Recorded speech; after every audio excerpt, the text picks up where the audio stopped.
యెషయా గ్రంథము 50వ అధ్యాయం. యెహోవా ఇలాగ సెలవిచ్చుచున్నాడు, నేను మీ తల్లిని విడనాడిన పరిత్యాగ పత్రిక ఎక్కడనున్నది? నా అప్పుల వారిలో ఎవనికి మిమ్మును అమ్మివేసితిని?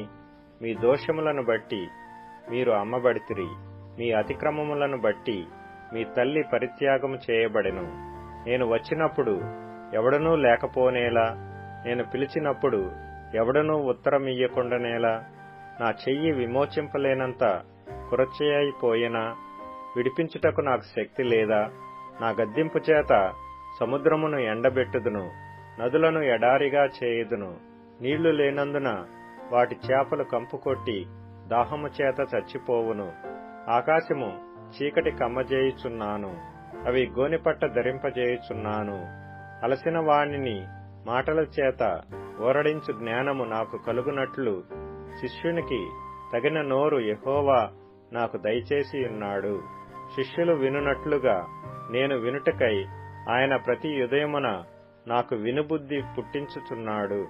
ప్రభువగు యెహోవా నా చెవికి వినుబుద్ధి పుట్టింపగా నేను ఆయన మీద తిరుగుబాటు చేయలేదు. వినకుండా నేను తొలగిపోలేదు.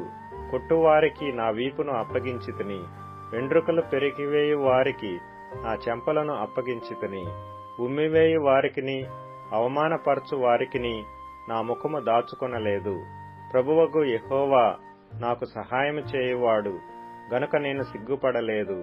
నేను సిగ్గుపడనని ఎరిగి నా ముఖమును చెకుముకి రాతివలే చేసుకొంటిని. నన్ను నీతిమంతునిగా ఎంచువాడు ఆసనుడై ఉన్నాడు. నాతో వ్యాజ్యమాడు వాడెవడు? మనము కూడుకొని వ్యాజ్యమాడుదము. నా ప్రతివాది ఎవడు? అతని నా యొద్దకు రానిమ్ము. ప్రభువగు యెహోవా నాకు సహాయము చేయును. నా మీద నేరస్థాపన చేయువాడెవడు? వారందరూ వస్త్రము వలె పాతగిల్లిపోవుదురు, చిమ్మెట వారిని తినివేయును. మీలో యెహోవాకు భయపడి ఆయన సేవకుని మాట వినువాడెవడు? వెలుగు లేకయే చీకటిలో నడుచువాడు యెహోవా నామమును ఆశ్రయించి తన దేవుని నమ్ముకొనవలెను.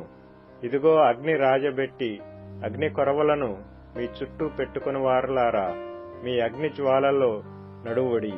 రాజబెట్టిన అగ్ని కొరవలలో నడువుడి. నా చేతి వలన ఇది మీకు కలుగుచున్నది.